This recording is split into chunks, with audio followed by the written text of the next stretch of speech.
मित्रों, आजकल हम जब मॉल में जाते हैं या बड़े बड़े शॉप में जाते हैं तो गुच्ची है, अरमानी है, बर्बेरी है, ऐसे ब्रांड की युवाओं में चर्चा है, ज्यादातर कपड़ों के विषय को लेकर।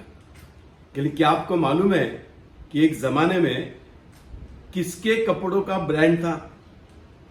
अंग्रेज इस देश में जब आए तो उन्होंने कपास का जब छोटा सा पेड़ देखा और उसमें से बाहर निकलता हुआ कपास देखा और उससे बनते हुए जब कपड़े देखे तो अंग्रेजों ने बड़े आश्चर्य होकर कहा था कि जो चीज हम शीप पर से निकालते हैं हिंदुस्तान में उसको जमीन से निकाला जाता है। लेकिन इसके पहले अपने यहां पे हम आप सबको मालूम है कि आचार्य विनोबा भावे उन्होंने उनके भूमिपुत्र इस लेख में लिखा था कि वस्त्र की जो निर्मित है वो गौतम ऋषि ने की। उन्होंने कपास के पेड़ का शोध लगाया और जिसके आधार के ऊपर में पहले उसको जो कच्चा धागा निकलता था जिसका वेदों में उल्लेख है उसको कहते हैं तंतु, और जो शेष रह जाता था उसको कहते हैं ओतु। इसका उल्लेख वेदों में है। मित्रों, 9वें शतक में एक अरबी व्यापारी आया था।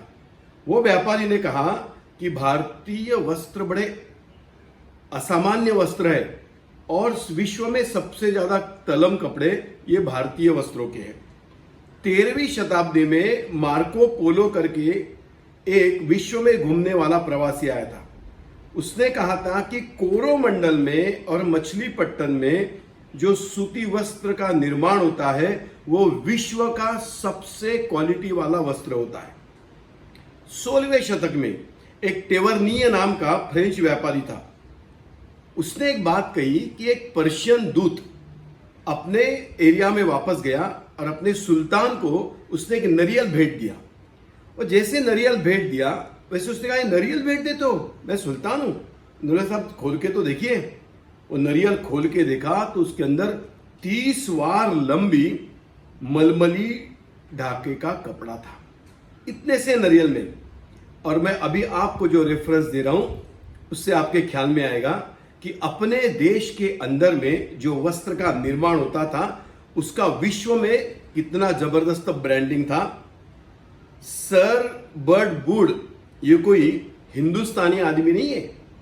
उसने उसके इंडस्ट्रियल आर्ट ऑफ इंडिया में कहा है कि 15 वार लंबा और 1 वार रुंद ऐसा ढाके का मलमल के कपड़े का वजन कितना होगा? 100 ग्राम केवल। इतना क्वालिटी का वस्त्र अपने आप बनता था। मित्रों, आजकल जो ब्रांड की चर्चा है वो, लेकिन असली ब्रांड तो हजारों साल पहले इस भरत भूमि से निकलता था। ऐसा है।